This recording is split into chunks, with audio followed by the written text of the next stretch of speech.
It provides shelter from the rain, protection from the sun, and for the stylish at heart is a chic fashion accessory. The umbrella originated in ancient China some 1700 years ago. Since then, it's evolved from the original parasol to the modern-day collapsible canopy that pops up all over in wet weather. Unlike mass-produced models, this quality umbrella is meticulously handcrafted. The shaft is made of birch wood, which the artisan stains to match the umbrella's handle. He trims down the diameter of the shaft so it will fit perfectly into the handle. After buffing the handle to a shine, he glues it onto the shaft.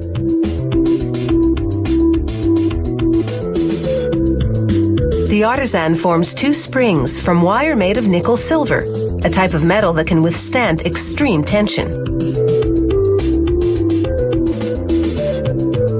He bends one end of the wire into a triangular shape and hammers it flat to ensure a perfect fit in the shaft. He cuts two slots in the shaft, one at the top and one at the bottom. Then he pierces a hole in each slot where the spring will hook into it. With a bit of stain, he hides the exposed wood. For the umbrella to open and close easily, the springs must fit snugly. So he makes a right angle bend at each end of the spring. That shape sets the correct tension. With a tap of the hammer, the spring now rests firmly inside the slot. After trimming the spring, he purposely overbends, then corrects it to ensure the perfect shape. A small pin prevents the spring from opening fully, holding it inside the shaft. This brass runner is what you slide up the shaft to open the umbrella. A stop pin limits the runner's travel, preventing the canopy from blowing inside out.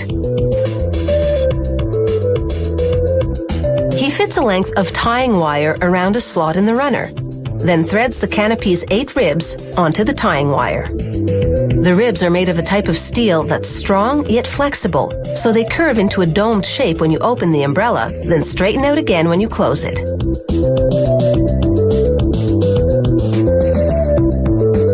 He wires the ribs' other ends to what's called a notch.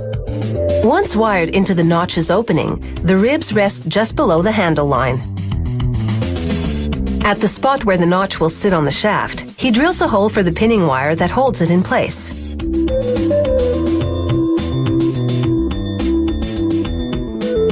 They cut 8 triangular-shaped panels, called gores, from durable nylon. They attach a label, then assemble the canopy by sewing all 8 gores together.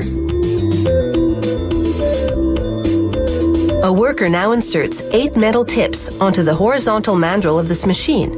It wraps fabric around each tip, then stitches them to 8 locations inside the canopy. These smaller pieces of fabric, called prevents, stop the canopy from chafing against the frame. This decorative rosette hides the point at which the runner and ribs meet. Next, they drape the canopy over the shaft and hand sew it tightly over the notch. They attach a tip over the end of each rib. Then align each rib with a canopy seam.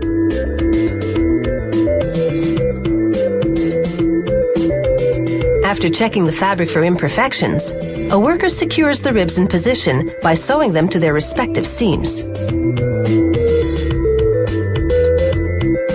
They roll up the umbrella to check that the fastening button and band attached earlier are where they should be. They finish off the umbrella by jamming a decorative ring over the notch.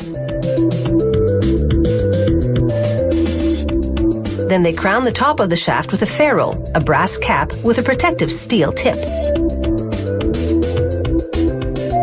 This company embellishes its shafts with a silver-plated band, ideal for engraving the owner's initials. After a quick wash, they iron the canopy for a neat, crisp finish.